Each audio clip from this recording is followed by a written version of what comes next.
नमस्कार, आप देख रहे हैं जेएक्स न्यूज छत्तीसगढ़। चलिए बढ़ते हैं आज की छोटी बड़ी खबरों की ओर।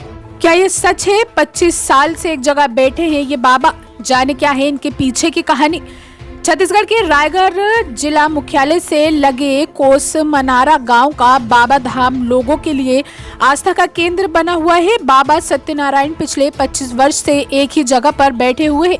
यहाँ पहुँचने वाले लोग भगवान मानते हैं। अब लगातार उनकी ख्याति बढ़ती जा रही है। प्रदेश की नहीं, देश भर से लोग अब उनके साथ जुड़ रहे हैं। बाबा ना तो किसी से कुछ बोलते हैं और ना ही कभी अपनी जगह पर से उठते हैं। ये अपने आप में ऐसा चमत्कार है कि लोग दूर दूर से बाबा के दर्शन करने पहुंचते हैं। सत्यनारायण बाबा देवरी डुमरपाली नामक गांव के मूल निवासी हैं, जिनका जन्म 12 जुलाई 1984 में हुआ था। इनके पिता का नाम दयानिधि एवं उनके माता का नाम हसमती है।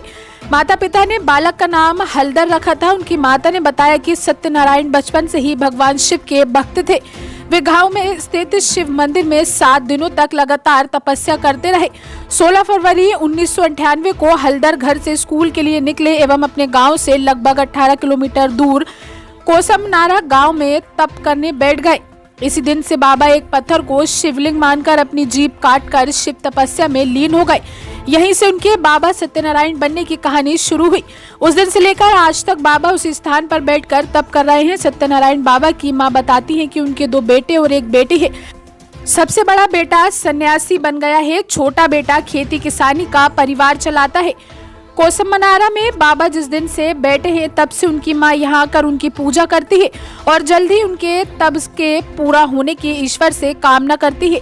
बताती है कि हर मां की तरह वह भी चाहती है कि उनका बेटा परिवार चलाए, लेकिन सत्यनारायण बाबा तपस्वी बन गए। मंदिर की देखरेख करने वाले और ट्रस्टी अशोक लांबा बताते हैं कि सेवक द्वारा शिवलिंग के पास बाबा की अनुमति से ध्वनि प्रज्वलित की गई। उस स्थान पर तब से लेकर आज तक अखंड ध्वनि भी जल रही है। पहले बाबा जमीन पर बैठकर तप कर रहे थे, लेकिन भक्तों के द्वारा चबूतरा बना गया तथा भक्तों के आग्रह पर बाबा अब उसी चबूतरे में बैठकर तप में लीन रहते हैं। बाबा की तपस्या को देखकर श्रद्धालुओं भीड़ लगातार बढ़ती गई और एवं बाबा की 24 घंटे देखरेख होने लगी।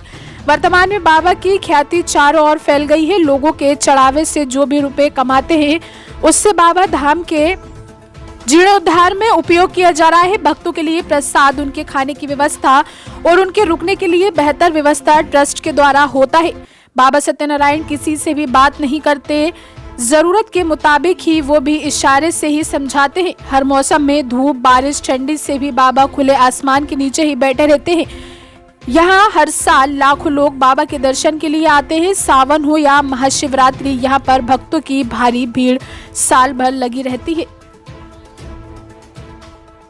अब तक के लिए बस इतना ही। फिर होगी आपसे मुलाकात कुछ ऐसे ही बड़ी खबर के साथ। तब तक के लिए नमस्कार और देखते रहिए जेएक्स न्यूज छत्तीसगढ़।